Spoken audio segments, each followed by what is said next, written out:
about the Negro.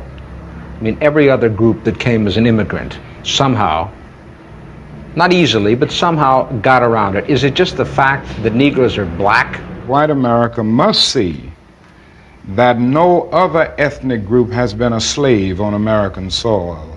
That is one thing that other immigrant groups haven't had to face.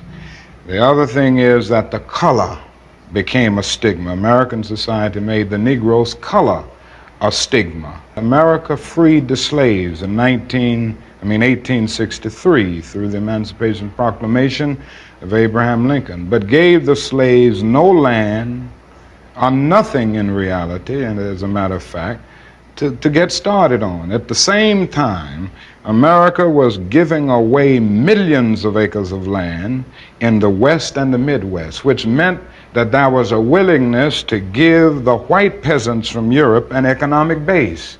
And yet it refused to give its black peasants from Africa, who came here involuntarily in chains and had worked free for 244 years, any kind of economic base. And so emancipation for the Negro was really freedom to hunger. It was freedom to the winds and rains of heaven. It was freedom without food to eat or land to cultivate, and therefore it was freedom and famine at the same time.